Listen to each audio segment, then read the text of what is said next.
Rock Bottom Coins is the #1 place to get your Madden coins. If you make coins for my videos, sell them to Rock Bottom. If you're buying, use my code GUTBOX for 10% off. Hey, Box here. So we have the AKA promo revealed tomorrow we're getting a couple cards. So it's only gonna be 2 a week going forward, as they've stated. T-Sizzle is one of them. Suggs, it wouldn't be Madden. If you guys recall a few years back, and it hasn't been this way in a couple years, but it felt like every promo this guy got a card. So we're bringing him back here for the AKA fire card art. And overall, actually, like, extremely fast for what he was IRL, right? Like, if you remember his cards in MUT, when he was actually actively playing, this card probably would have had 79 speed. But I know they've equalized a lot of people's speeds this year for one reason or another, to make I don't know. Does the game play better when everybody's the same speed or similar speeds? For anybody to say. The other one is the Nightmare, Christian Okoye, and I like it. I kind of like the background, the theme with it. It goes well. 88 speed for a fullback. He is thick. I want to say like I should look this up. Okoye weight. Is that going to give it to me? 254 according to Google. So he'll be about the same size as Bettis. 2 speed faster, so a little bit quicker of a Bettis. That's also, pretty good for fullback for kickoffs, or just straight up running back there and just running dives with him. Probably won't have great change of direction or agility or anything, but as long as he doesn't meet Steed Atwater in the hole, you should be fine out there just running dives with Christian Okoye. All right, so a lot of big things happening. No, you're not getting rewarded for playing head-to-head seasons, both in trophy packs and in coins for winning conference championships and Super Bowls. Those things got to be made right. House rules are still broken with those BNDs. A lot of this is why we're still on pack strike. Hopefully we can hold together. I see a lot of people breaking, a lot of people, trying to be edgelords still. It's okay. You always have those people in the community, but we got to hold strong. Do you want to be known when EA hopefully fixes things as, part of the reason why, or part of the cringe lords that, like, I don't know. I don't want to say anything more about that, but let's try and hold together strong a little bit more. Apes together strong. So let's talk about this reroll they put in last week. It's been great, right? TVP. I know there's a lot of people saying the TVP came in as some sort of way of EA raising the market and not as a response to the pack strike. I mean, they're wrong, but that's what they're saying, obviously. This was clearly a response to it as a fan favorite pack came into the market. And it is rising the prices of cards because it's spitting out a lot of platinum. And here's a sample size from Herky. Shout out to him for putting it together.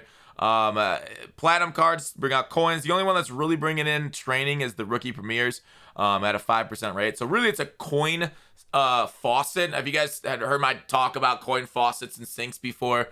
This is a coin faucet training sink. So training sink means we're getting a lot of cards quick sold. And as you see, Grant was able to get his training at 23 per, which is very rare. I think, like, if we want to go through the best training right now before I finish off that thought, so jump over to best training and how to get that.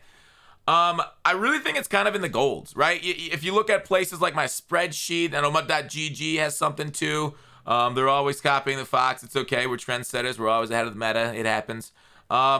Golds do look to be pretty good because people just get golds and sell them off. Obviously, you want to filter down. So, like, looking through the Gridiron Guardians promo, you can maybe find some nice golds here. So 79 at 3,100. Let's go ahead and see if we can't get that even cheaper. But 3,100 seems 3,100 for 79. How much is that at?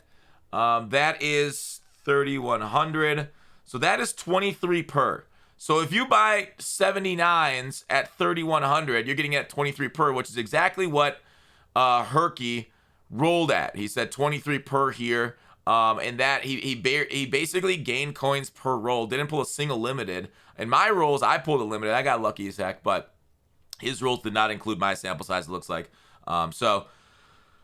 Yeah, it really depends on the training cost. So basically, this TVP is setting a training floor. So it provides values to packs, right? And that's kind of what we want, a little bit of, value in packs.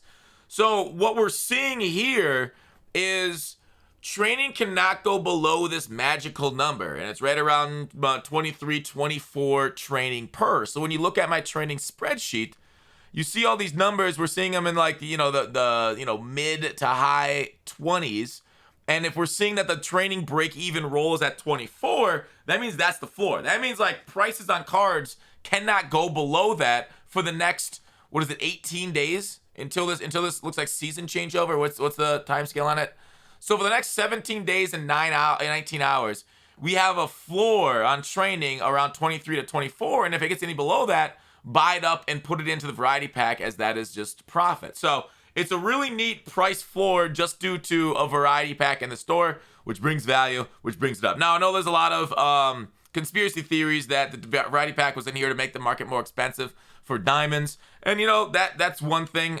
You can't say one way or another, but I do, from my knowledge, it's a response to the pack strike movement. And because usually we see this stuff, this remember how we belabored them last year and abused them, basically, spam their mentions, spam their GMM to add the training variety pack, and they did it. So now the training variety pack is here, and the thing is, it's not going to be shooting out like new promo cards. It's just basically a coin flow, right? It's not, except for the limiteds, it's not going to be shooting out new AKA players, it's not going to be shooting out new legends, whatever we get, Team Diamond. That'd be kind of cool. If you remember a few years ago, we had a Team Diamond roll, right? That was like was that 2 or 3 years ago? They put in a training variety pack, and they just did that, and it gave you out a card in the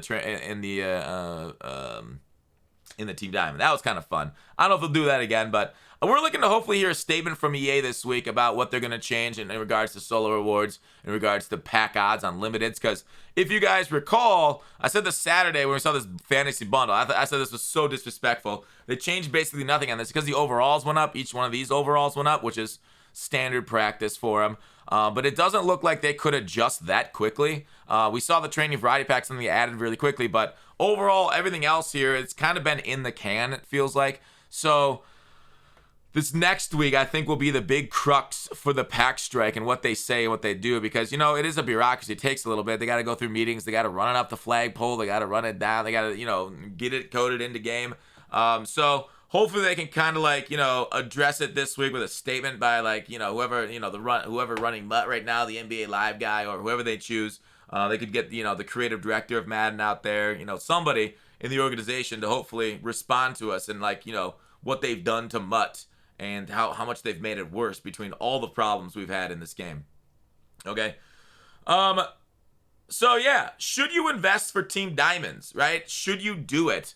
Is a good question that I've been getting quite a bit lately.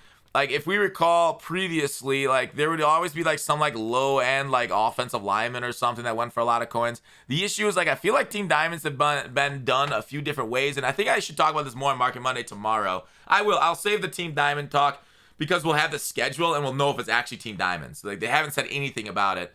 We've just kind of expected it. They didn't actually confirm anything for that Wednesday promo on what it is going to be. So let's save that talk till tomorrow, till we're sure that it is, and then we'll talk sure what it is coming.